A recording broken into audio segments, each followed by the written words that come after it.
Bismillahirrahmanirrahim. Assalamualaikum warahmatullahi wabarakatuh. Waalaikumsalam warahmatullahi wabarakatuh. Dengan senantiasa memohon petunjuk dan ridha Allah Subhanahu wa taala, uji komprehensif mahasiswa PPG dalam jabatan PAI batch 2 tahun 2024 atas nama teruji Hairul Anwar dimulai dengan melafazkan basmalah. Bismillahirrahmanirrahim. Bismillahirrahmanirrahim. Saudara teruji sudah siap untuk diuji? Ya Pak, Alhamdulillah. Disilakan saudara membaca Al-Quran ya, silakan yang surah buka surat Al-Kahf ya yang sudah diinstruksikan tadi, mulai dibaca dari ayat 1. أعوذ بالله من الشيطان الرجيم. بسم الله الرحمن الرحيم. قاف والقرآن المجيد بل عجبوا أن جاءهم منذر منهم فقال الكافرون هذا شيء عجيب أإذا متنا وكنا ترابا ذلك رجع بعيد قد علمنا ما تنقص الأرض منهم وعندنا كتاب حفيظ بل كذبوا بالحق لما جاءهم فهم في أمر مريج أفلم ينظروا إلى السماء فوقهم كيف بنيناها وزيناها وما لها من فروج والأرض مددناها وألقينا فيها رواسي وأنبتنا فيها من كل زوج بهيج Cukup. صدق الله العظيم. Selanjutnya silakan saudara menulis, coba surat tulis surat, ada alat tulisnya, Ada Pak? ditulis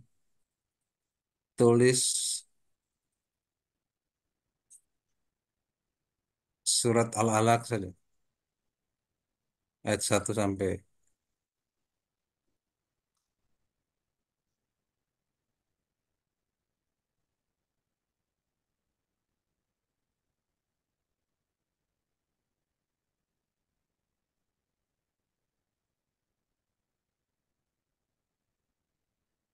Ketika saya bilang stop, nanti diperlihatkan di depan kamera. Surat Al-Alaq, Pak. Ya, Al-Alaq. Iqra ya.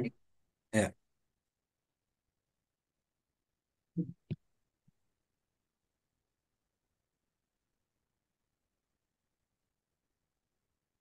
nggak usah dilihat lagi di Quran. Nulis aja kan surat Al-Alaq kok harus lihat di Quran.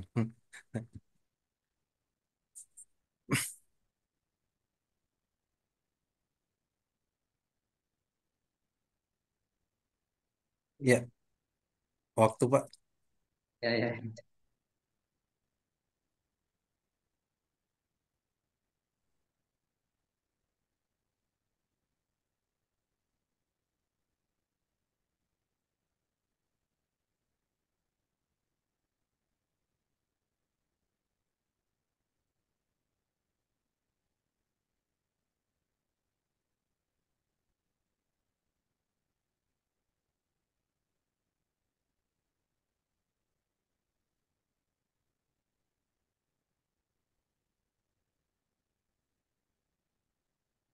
Cukup, cukup. Ya, Pak. Langsung diperlihatkan depan kamera Pak.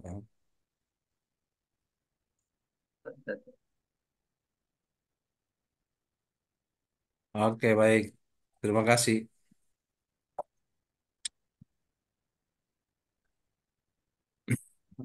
Selanjutnya,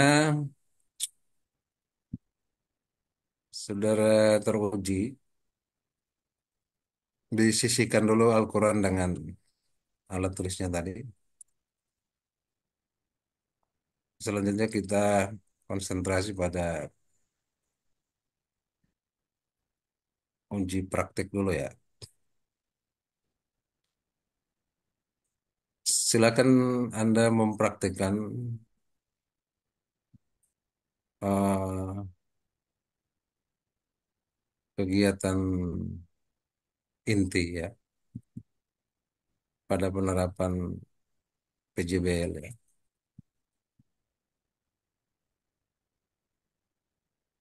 Nanti kalau saya bilang cukup, cukup. Langsung pada kegiatan intinya, Pak, ya. Oh ya, siapa? Langsung pada kegiatan inti, tentukan dulu materinya apa, lalu kemudian mulai. Mulai dari mana Anda melakukan kegiatan inti itu. Silakan. Ya. Bismillahirrahmanirrahim. Assalamualaikum warahmatullahi wabarakatuh. Waalaikumsalam warahmatullahi wabarakatuh. Baiklah, eh, adik-adik sekalian, kita untuk pembelajaran hari ini sesuai yang sudah Pak Guru sampaikan tadi bahwa materi kita yakni tentang sujud sahwi, sujud syukur, sujud tilawah, yang mana untuk kali ini adik-adik menjadi tiga kelompok untuk membuat sebuah proyek. Nah, proyek yang akan adik-adik buat sebentar nanti akan Ibu sampaikan. Ya. Pak Guru akan bagi menjadi tiga kelompok. Ya, kelompok yang pertama nanti yakni menjelaskan perbedaan gerakan sujud syukur, sahwi dan tilawah yang akan dibuat dalam bentuk sebuah video. Kemudian untuk kelompok yang kedua akan menjelaskan makna, yang mengurai makna dan hikmah dari masing-masing ketiga jenis sujud dalam bentuk video.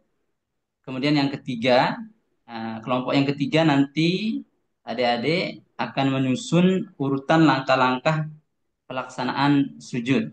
Nah, praktikumnya seperti apa nanti divideokan.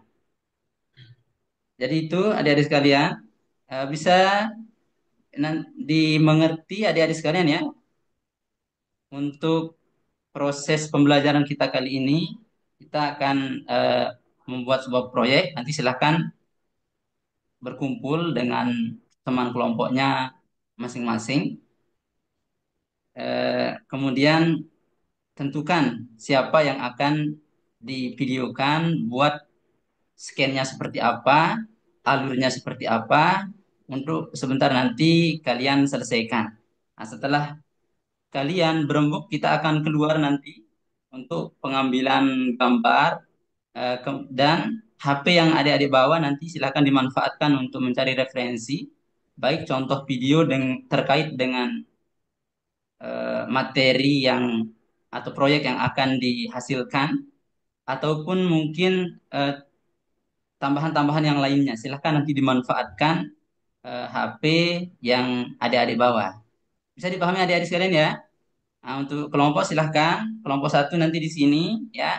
Nah, untuk pengelompokan ini sekarang silahkan lihat Pak Guru ya. Untuk pengelompokan ini lihat Pak Guru. Nah, kalau Pak Guru mengatakan Subhanallah, adik-adik pegang telinga ya. Pegang telinga, ingat ini adik-adik. Kalau Pak Guru mengatakan Alhamdulillah, pegang hidung. Kemudian kalau Pak Guru mengucapkan Allah Akbar, nanti adik-adik pegang mata. Nah, yang terakhir kalau Pak Guru bilang innalillah, pegang telinga teman. Nah, seperti itu ya. Nah, kemudian kalau ada yang salah, nanti Pak Guru akan apa namanya? pilih berdasarkan dengan eh, tingkat kesalahan dari adik-adik sekalian. Coba kita mulai dulu. Subhanallah. Alhamdulillah fokus. Alhamdulillah. Sudah mulai ada yang tidak fokus ya. Allahu Akbar. Oke, silahkan berdiri di sini. Subhanallah. Ini lagi satu pindah di sini kelompok satu. Allahu Akbar. Ya, Subhanallah. Innalillah. Subhanallah. Oke, pokoknya langsung menyesuaikan ya. Allahu Akbar. Innalillah. Allahu Akbar. Oke, ya, jadi sudah pas masing-masing 4 orang ya. Jadi masing-masing 4 orang, silahkan nanti mendiskusikan, cari informasi buat apa namanya scan ya, skenario untuk bahan yang akan dipresentasikan terkait dengan tema-tema yang sudah Pak Guru berikan tadi ya. Jadi kita akan mengupas terkait dengan 3 jenis sujud ini, Pak Guru berikan kebebasan ya. Apakah mau lebih kepada sujud tilawahnya kah, atau sujud syukurnya, atau sujud sahwinya? Pak Guru berikan kebebasan untuk masing-masing kelompok Cukup, bagian cukup, sujud mana yang akan dielaborasi. Terima kasih. cukup. Oke, itu maksud dari menyuruh anak-anak untuk memilih tadi itu maksudnya apa tuh, Pak? Apa yang dipilih? Yang subhanallah dengan Bukan, bukan. bukan. Yang terakhir tadi. Media apa yang mereka gunakan untuk memilih? Ada yang terakhir tadi. Instruksi ketika mau melaksanakan itu, memilih apa mereka? Oh, memilih fokus bahasan pada ini ya, 3 jenis sujud. Ya, tiga jenis Sujud. sujud. Ya, Tiga jenis sujud ya. ya. Jadi produk dari project ini apa? Dalam bentuk apa nih? Dalam bentuk video, Pak. Video. Oh, jadi mereka akan meliput ya gitu ya. Ya, Pak. Video satu, oh di apa materinya berbeda ya antara kelompok tadi. Ya, Sujud Pak. materinya dikategori berdasarkan beberapa jenis sujud ya begitu. Ya, Pak. Oke, jadi ada nuansa diferensiasinya, oke ya. Oke, bagus. eh Selanjutnya, seorang guru itu kan dalam menyusun sebelum dia ngajar itu kan dia harus membuat rancangan pembelajarannya gitu kan. Yang kebetulan kali ini disebut dengan modul ajar ya. Sebelumnya disebut RPP. Eh, Meskipun ini substansinya ya sama aja namanya ini persiapan ya tentu kita merancang apa yang akan kita siapkan ya. Eh, saya ingin tahu ini dengan materi seperti ini kemudian pendekatannya yang Anda pilih seperti ini ya PJBL Ya, Pak. proyek based learning ini menurut Anda teori belajar apa yang mendasari dalam penyusunan modul ajar yang sudah dirancang itu? Di antaranya kognitivisme yang Hmm? fokus pada bagaimana peningkatan wawasan, keilmuan, pengetahuan dari peserta didik. Kemudian juga ada teori apa? Behavioristik ya, bisa Hmm? apa namanya? Merubah perilaku dari peserta didik. Mungkin ada yang kaku atau statis. Ketika ada PJBL seperti ini, harapannya bisa terstimulus untuk Tapi bersama dengan teman-temannya. Ya. yang dominan apa kira-kira? Yang dominannya di sini behavioristiknya, Pak. Oh gitu ya. diharapkan ada perubahan perilaku dari Ya, ada perubahan perilaku berarti guru merubah perilaku.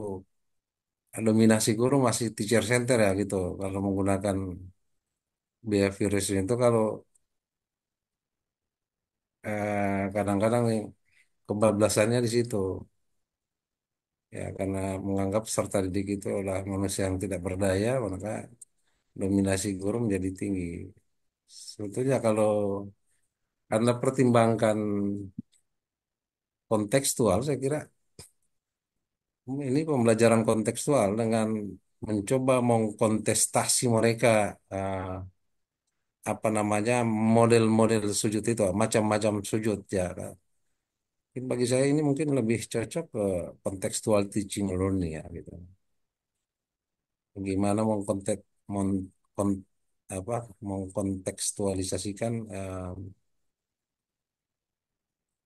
praktek ya, mempraktekkan ini kan, mempraktekkan praktek.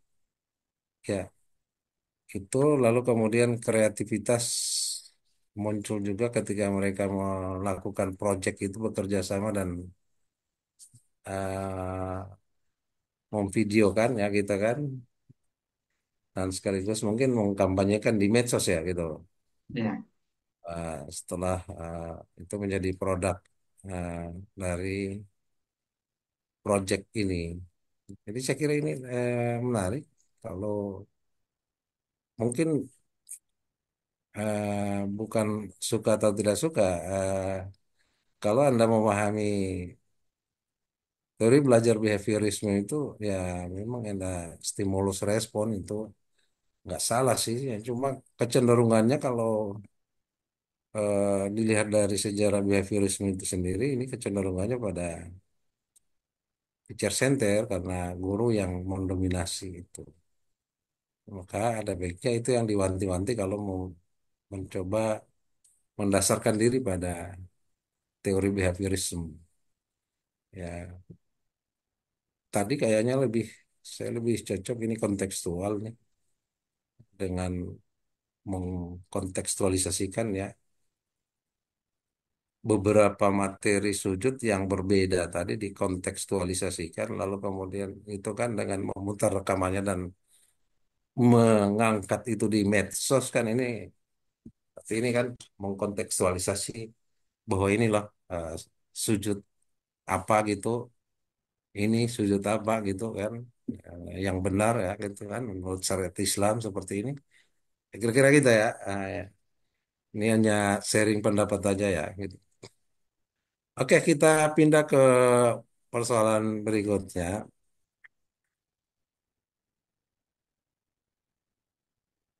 Ketika menyusun modul ajar atau RPP, biasanya itu hal yang mendasar dilakukan oleh guru itu adalah mulai menyusun tujuan pembelajarannya, gitu ya Pak. ya Pak.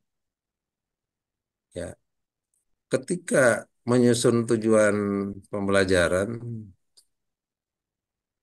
menurut saudara hal-hal apa yang Anda persiapkan atau Anda harus miliki untuk menyusun tujuan pembelajaran. Karena di situ pekerjaan guru itu dimulai untuk melakukan perancangan modul ajarnya.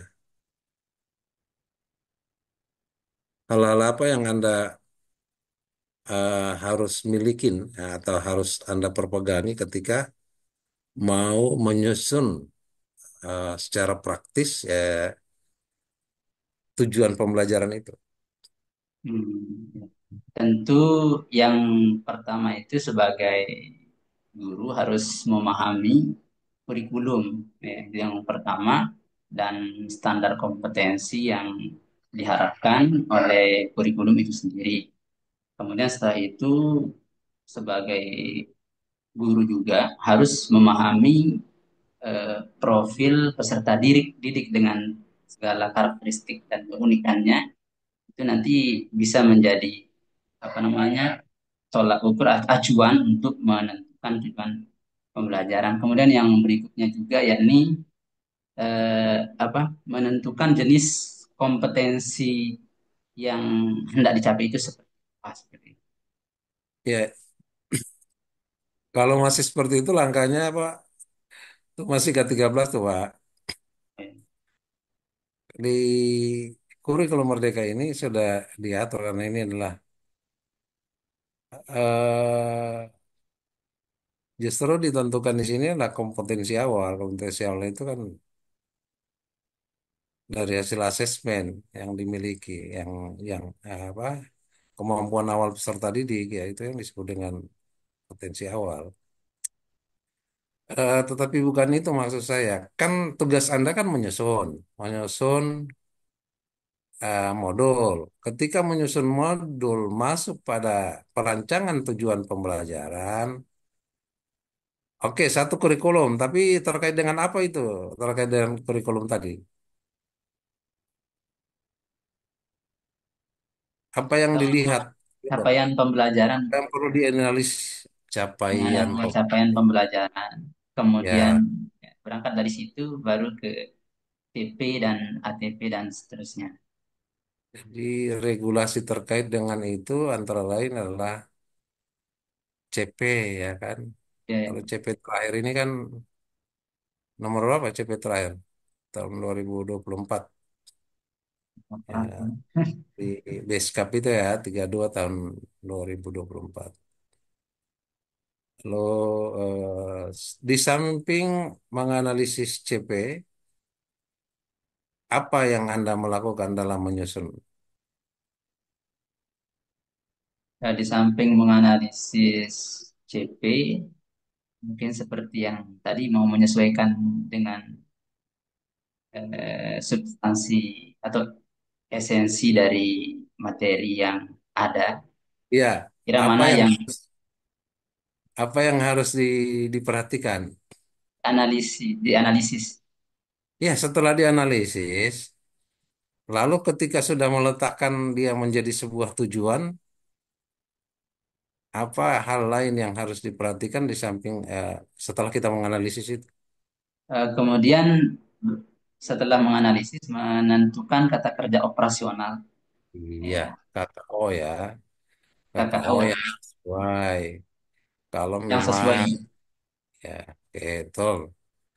Kata O yang sesuai. Kalau memang kognitif ya pilih level kognitif untuk fase D. Kira-kira level kognitif yang tepat itu apa? Gitu ya. Ya Pak. Oke, bagus.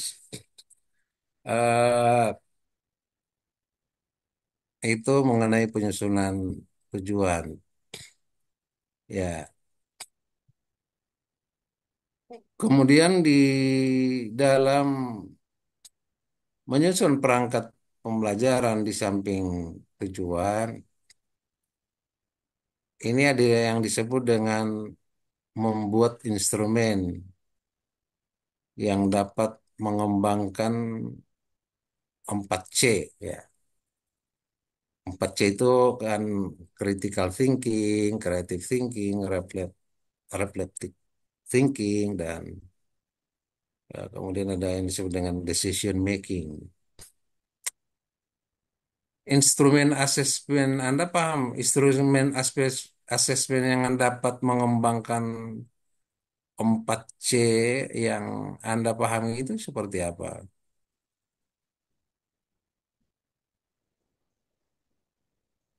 Instrumen. Dalam bentuk pertanyaan, Pak. Ya, kan instrumen asesmen ya, namanya asesmen kan Ya, ya. ya pasti ke sana lah. Nah, eh, misalnya untuk menjaring anak-anak menjadi lebih kreatif, maka instrumen yang Anda rancang itu seperti apa?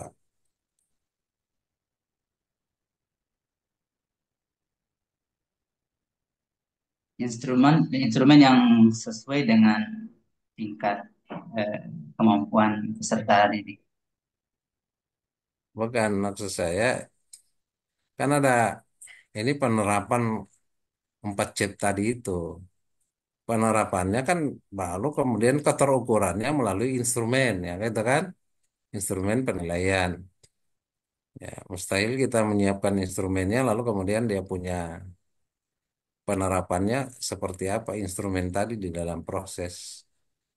untuk memastikan agar 4C tadi itu jalan, ya tentu ini harus ada instrumennya. Nah, ketika menerapkan 4C tadi itu seperti apa sehingga Anda memastikan ada instrumen yang sesuai untuk itu. Oh ya, ada jenis tes yang berbentuk esai, kemudian Hmm. ada pilihan ganda. Kalau yang esai itu kan nanti akan apa, menstimulus critical thinking dari peserta didik seperti itu. Oke. Salah satunya ya esai, kemudian pilihan ganda atau isian singkat seperti itu. Ya, ada hubungan juga dengan perumusan tujuan enggak nih? Ada Pak. Karena bagaimana mengembangkan creative thinking lalu kemudian atau communicative thinking misalnya, tapi tujuan pembelajarannya mungkin tidak tidak searah dengan itu atau mungkin eh, metode atau yang dipilih atau strategi yang dipilih kurang sesuai ya kan ini. Jadi 4C ini dikembangkan dengan tentu ketika mengembangkan ada instrumen yang paling tentu ya kita memahami benar karena menyusun instrumen itu teori teori itu taksonomi belum ya kognitif, efektif dan psikomotorik pada level yang mana sehingga mereka mampu misalnya menyimpulkan. Nah, ini kan sudah pada level yang maka menyusun instrumen agar peserta didik dapat menyimpulkan ya tentu bikin instrumen penilaian yang bisa mencakup menyimpulkan tadi. Dengan menyimpulkan tadi kan apakah yang disentuh creative thinkingnya atau komunita komunikatif thinkingnya ya itu kan. Kalau komunikatif thinkingnya kan berarti kan anak-anak disuruh peserta didik disuruh menyimpulkan kan itu. Diberi ruang untuk menyimpulkan materi tadi. Ya kan? Kalau dia mempresentasikan karyanya kan berarti di PJBL tadi ya berarti ini di creative thinking kan itu yang muter video kemudian apa ngambil momentum kameranya dengan konten materi tadi ya gitu kan. Ini kan tidak semua peserta didik senang dengan itu tapi ini adalah bagian dari kreativitas yang apalagi kalau ditambah dengan narasi ya narasi yang menarasikan ini kan punya suara yang lembut tidak, yang menarik tidak. Nah, ini tentu faktor-faktor yang uh, ikut mendukung itu semua. Oke, itu kita pindah ke hal yang lain. Eh berikutnya,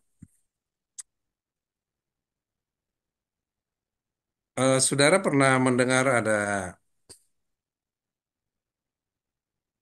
yang disebut dengan advance material, ya.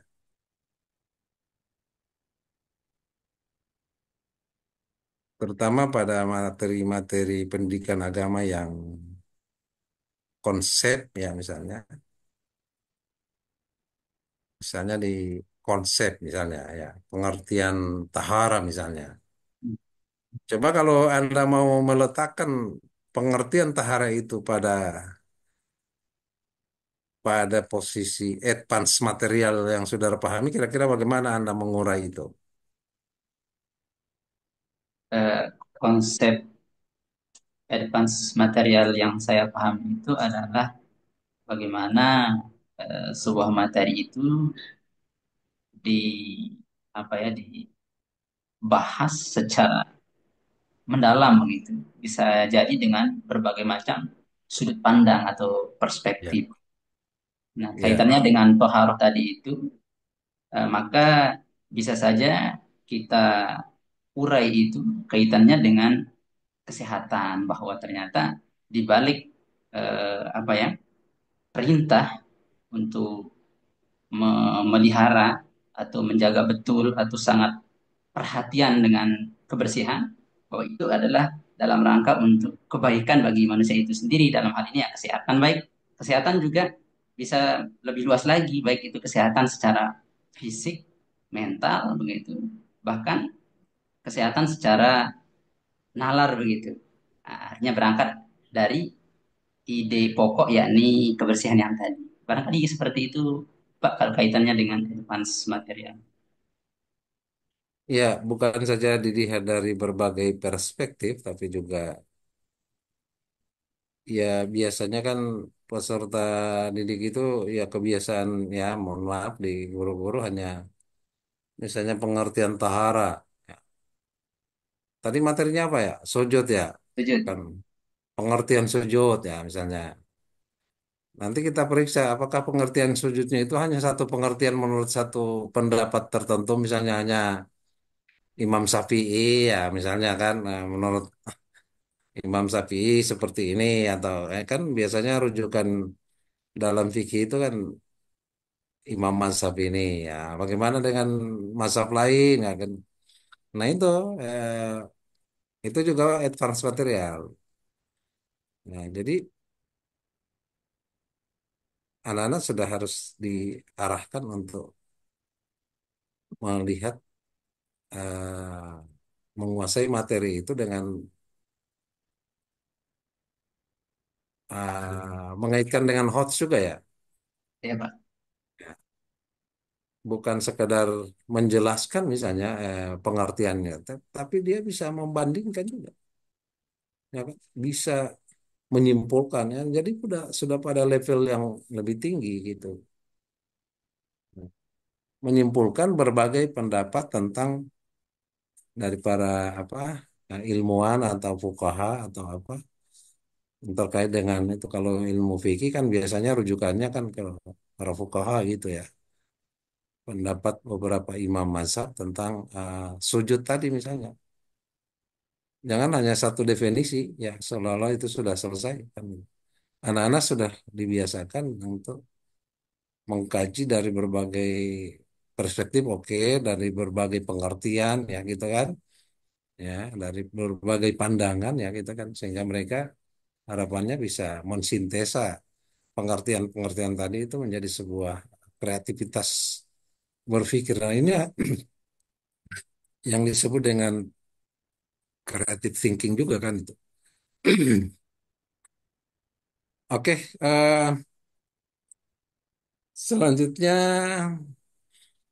masih panjang ini Pak Ya Hairul Pak. waktunya. Ya Pak. Kalau misalnya yang saudara pahami dalam menyusun eh, modul ajar yang saya kira kemarin kalau kita lihat di dalam penerapan itu ada diharapkan materi ajarnya atau bagaimana menerapkan ada istilah HOTS ya. Eh, Saudara bisa jelaskan apa apa itu HOTS? Coach itu daya pikir yang dengan level yang tinggi. Higher High, order high order thinking thinking ya, skill ya. skill, Skill. kemampuan untuk berpikir lebih tinggi. Mhm. Kaitannya juga dengan seperti yang Pak Pemudi sampaikan tadi, kaitannya dengan advance material tadi itu juga. Artinya peserta didik sudah mampu pada tahapan apa yang menganalisa lebih jauh, lebih dalam dari eh, soal atau persoalan yang diberikan oleh guru. Mhm. Oke Jadi oke. soal HOTS itu adalah soal yang menggiring siswa bagaimana untuk mendaya fungsikan mungkin daya pikir yang level lebih tinggi seperti itu. Oke, bagus ya. Selanjutnya Ketika Anda mempraktekkan satu model pembelajaran atau merancang model pembelajaran, ya modul-modul ajar ya gitu, itu biasanya ada pertanyaan pemantik ya, pertanyaan pemantik ya. Ya. Di modul ajar ini kan ada istilah pertanyaan pemantik. Apa makna pertanyaan pemantik menurut saudara? Yang saya pahami terkait dengan pertanyaan pemantik adalah pertanyaan yang eh, menggiring atau mengarahkan kesiapan siswa untuk masuk kepada materi yang sebentar akan dibahas bersama, atau bisa dikatakan sebagai ya pintu gerbang untuk masuk ke pembahasan, yaitu maka pertanyaan pemantik itu sebagai langkah dari guru untuk memberikan motivasi, semangat untuk siswa tertarik kepada apa materi yang akan dibahas. Seperti itu, Pak. Bukan lantas Atau kemudian pertanyaan pemantik itu langsung masuk di apa namanya materi-materi yang ada, ya tidak seperti itu. Mm-mm. Jadi tadi bisa dijelaskan kembali yang yang dimaksud dengan sebagai pintu gerbang. Caranya bagaimana? Coba Anda kaitkan dengan motivasi tadi, bagaimana caranya? Gimana kira-kira? Misalnya begini, Tadi. ya contoh simpelnya kalau kaitannya dengan misalnya kan tentang semangat keilmuan ini, Pak. Sebelum mengarah ke situ, misal diberikan semacam adik-adik, kalau misalkan ada di depan adik-adik yang satu kotoran, yang satu kue ulang tahun, adik-adik mau pilih yang mana? Pasti otomatis jawabannya ke kue ya, Bu. Nah, kenapa? Nah, karena adik-adik sudah punya pengetahuan bahwa kue itu enak, kue itu bermodal dan seterusnya, dan tidak mungkin akan memilih apa namanya kotoran tadi karena tahu itu tidak baik dan seterusnya. Nah, itu bagian dari pengetahuan. Nah, nah ini baru contoh kecilnya, kita akan bahas tentang pengetahuan baru. Nah, seperti itulah kurang lebih, Pak. Akan mengarahkan kepada pembahasan, tapi belum masuk di inti pembahasan, gitu. Tapi akan mengarah ke sana. Ya, jadi kalau dia dipahami kaitannya dengan motivasi tadi adalah kebermaknaan daripada substansi materi itu, apa bisa pas tidak? Iya Pak, pas. Nanti kan dengan sendirinya, oh iya ya, dengan adanya ilmu kita bisa tahu ini sesuatu yang bermanfaat untuk diri kita. Itu baru cuma untuk tataran duniawi begitu. Nah, apalagi yang kedepannya nanti begitu. Nah, untuk yang ukhrawi begitu, yang untuk akhirat kan. Jadi banyak orang yang melakukan tidak baik juga faktor ya ketidaktahuan seperti itu. Jadi ilmu itu Ya. sangat penting. Oh, berarti memang kita harus betul-betul untuk menuntut ilmu seperti itu. Oke, biasanya juga ini saya sambung masih sekitar pertanyaan pemantik. Para guru itu biasanya sudah tidak melakukan asesmen awal. Dianggapnya bahwa pertanyaan pemantik itu sudah bagian dari asesmen awal. Kalau Pak Hairul bagaimana itu? Eh, saya sependapat juga dengan itu sebenarnya, bahwa bisa dikatakan bahwa pertanyaan pemantik itu bagian dari asesmen awal, walaupun mungkin tidak tertulis dan lain sebagainya, tapi dengan sendirinya pendidik atau guru bisa melihat di sana bahwa oh ternyata dari pertanyaan pemantik yang saya ajukan ini dari beberapa siswa ada pengetahuan awal ya terkait dengan ini begitu. Dari sekian banyak kan mungkin eh, Pak Guru atau Bu Guru bisa melihat begitu siswa-siswa yang apa namanya sudah ada sedikit pemahaman tentang materi yang akan dibahaskan, yang akan dibahas, dan mungkin beberapa juga yang belum sama sekali seperti itu. Barangkali itu Pak. Ya, menurut Anda asesmen awal itu perlu nggak? Perlu, Pak. Kalau dia perlu untuk apa dia? Sebagai apa?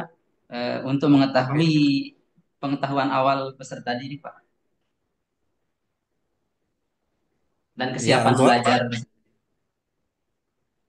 ya, Pak. Untuk apa diketahui itu? Eh, Sebagai ini kan, sebagai acuan dalam membelajarkan materi kepada peserta didik. Jadi metode Ya, dan lain sebagainya kan bisa dipilih oleh guru berdasarkan asesmen. iya, harus berdasarkan asesmen awal kan gitu. Jangan-jangan ini materinya sudah dikuasai, ya gitu kan? Apa, Pak? Kalau- ya, jangan-jangan materinya sudah oke kan, misalnya sudah tidak perlu lagi diajar mereka karena ternyata sudah dikuasai. Nah, ini kan juga salah satu fungsi daripada asesmen awal. Iya, Pak.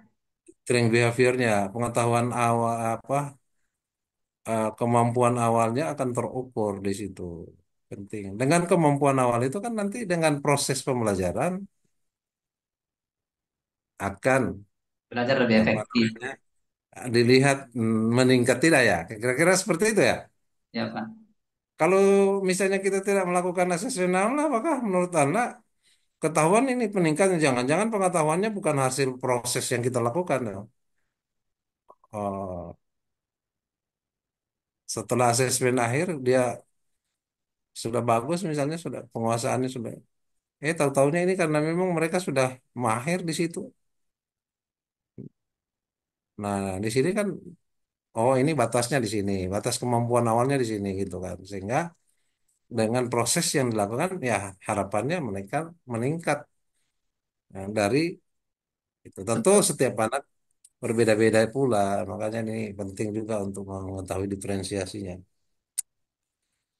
Oke, yang berikut, bagaimana saudara atau apa yang Anda lakukan, saudara lakukan untuk mengetahui apa namanya minat dan gaya belajar peserta didik yang beragam itu, yang variatif itu. Bagaimana cara, apa yang Anda bisa lakukan untuk menemukan itu? Nah, salah satu di antaranya adalah melalui observasi langsung, pengamatan langsung terhadap Mm-mm. peserta didik itu yang pertama. Kemudian berikutnya bisa juga lewat apa namanya kuesioner. Nah, atau menanyakan langsung kepada peserta didik kira-kira minatnya apa. Dari sana nanti kita bisa tahu oh bahwa siswa yang ini ternyata beberapa lebih ke minatnya visual dan seterusnya seperti itu. Itu aja. Bisa juga lewat wawancara langsung, diskusi langsung, menanyakan langsung. Untuk memvalidasi itu kan ya oke, mungkin kuis atau angket ya gitu kan dibagikan ya dalam bentuk Google Form misalnya kan, tapi sudah dirancang pertanyaan-pertanyaannya ya. Mungkin itu yang dimaksud ya. Lalu setelah itu kemudian dikonfirmasi dengan wawancara ya. Wawancara mungkin tidak cukup ya kalau jangan sampai kita salah mengambil keputusan tentang minat tadi. Itu kan menurut Anda apa pentingnya itu kita ketahui? Oh itu penting Pak. Pentingnya itu Guru apa? atau Karena eh, apa ya dalam proses belajar mengajar itu khusus untuk peserta didik kan, bagaimana supaya ilmu atau pengetahuan itu sampai kepada mereka. Jadi kesiapan mereka itu, kesenangan mereka itu, kenyamanan mereka itu menjadi sesuatu yang urgent gitu. Jangan sampai nanti mungkin kita sebagai guru sibuk gitu, mentransformasikan ilmu sesuai dengan sudut pandangnya kita sebagai pendidik, ternyata dia tidak suka begitu, bukan tipe belajarnya dia dan seterusnya. Jadi berangkat dari mengetahui apa ya, tipe-tipe belajar lah seperti itu mungkin, atau karakteristik bagaimana mereka belajar itu menjadi sangat penting begitu. Oh, ini senangnya begini, jadi kita hadir begitu mentransformasikan ilmu yang melalui yang ia minati begitu, tentu akan lebih efektif seperti itu. Dan ini juga tentu sesuai dengan kurikulum Merdeka, apa, student center center itu masuk di sana dia begitu, karena kita mengakomodir begitu sesuatu apa yang disenangi oleh siswa kaitannya dalam proses belajar mengajar. Oke. Hmm, bagus ya penjelasannya. Berikutnya terkait dengan eh, penyampaian tujuan. Menurut Anda apa pentingnya penyampaian tujuan itu diletakkan di pendahuluan? Ya Pak, sangat penting Pak, sangat penting karena sesuatu yang dikerjakan itu kan kalau tanpa tujuan yang jelas ya tidak inilah, apalagi kepada peserta didik dengan mengetahui tujuan, maka harapannya ya langkah-langkah menjadi lebih pasti seperti itu. Kemudian peserta didik lebih fokus lagi, oh ya tujuannya seperti ini, nanti harapannya seperti ini, kami sebagai peserta didik harus bisa ini bisa itu dan lain sebagainya. Jadi ada apa namanya, tingkat fokus yang lebih tinggi juga di situ, sudah diarahkan kayak apa ya, mungkin mau memanah begitu ya, sudah fokus arahnya ke situ, oh mencapai ini dan seterusnya. Tapi kalau tidak disampaikan, jangan sampai tidak punya fokus. Begitu juga dengan guru gitu, sebagai guru juga Ya, punya langkah-langkah yang pasti begitu, dan nantinya tujuan-tujuan itu menjadi tolak ukur begitu bagi pendidik itu sendiri, apakah pembelajaran sudah efektif atau bagaimana begitu, bisa dievaluasi dan kurang lebih begitu Pak. oke. Kemudian terkait dengan kegiatan penutup ya, ini biasanya sering ya ditemukan guru itu tidak melakukan asesmen. Ya, keberhasilan tujuan pembelajaran itu tidak terukur. Apa sih makna daripada asesmen akhir atau penutup itu bagi saudara teruji ya sebagai guru? Oke. Kan ini persoalannya sering kasus ini sifatnya kasuistik juga. Hampir sebagian besar guru itu malas melakukan asesmen karena ngajar ini dianggap biasa aja kan, dia keterukurannya sukses tidaknya itu nggak terukur-ukur ya itu kan. Kalau kita coba lihat teman-teman ngajar ya kadang-kadang dia lupa, banyak kali dia lupa itu asesmen. Pokoknya seolah dianggapnya itu sudah ngerti aja kan gitu ya gitu, tanpa bermaksud berburuk sangka, tapi ini saya ingin tahu konfirmasi eh, dari Anda apakah benar seperti itu, lalu kemudian apa makna asesmen itu menurut Anda? Oh, ya Pak, memang kaitannya dengan asesmen akhir pembelajaran itu sangat penting, sangat urgent. Kaitannya dengan banyak kasus atau bahkan fenomena begitu di eh, tengah-tengah para guru, para pendidik. Ya bukan semua sih, tidak semua begitu. Tapi sering terjadi seperti yang penguji sampaikan tadi, eh, itu ya sesuatu yang tidak tidak pas atau tidak bagus. Di sini saya akan menyampaikan atau menjawab terkait dengan intensitasnya saja mungkin Pak, kaitannya dengan itu memang sangat sangat penting. Ibaratnya orang ini Pak apa dulu, mancing lah gitu, mancing ikan. Dia lemparkan itu kayaknya. Baru dia tidak pernah mau angkat-angkat itu apa berhasil atau tidak begitu. Mungkin tingkat Ya. urgensi daripada asesmen akhir itu seperti itu. Akhirnya untuk mengukur berhasil tidak ini saya punya penyampaian ini, pembelajarannya anak-anak ini berhasil atau tidak. Jadi kan perlu ada tindak lanjut seperti itu. Tadi kita sudah belajar tentang sujud. Nah, kita jadi berikan ruang, berikan instrumen untuk eh, mengetahui apa mereka sudah sampai atau tidak pada tujuan-tujuan yang hendak dicapai seperti itu. Tapi kalau tidak diadakan itu asesmen akhir, dari mana guru dapat tahu, gitu, dapat mengetahui ini pembelajaran berhasil atau tidak seperti itu. Jadi memang sangat sangatlah penting. Ibaratnya seperti yang mungkin saya apa tadi berikan eh, apa ibarat lah begitu seperti itu.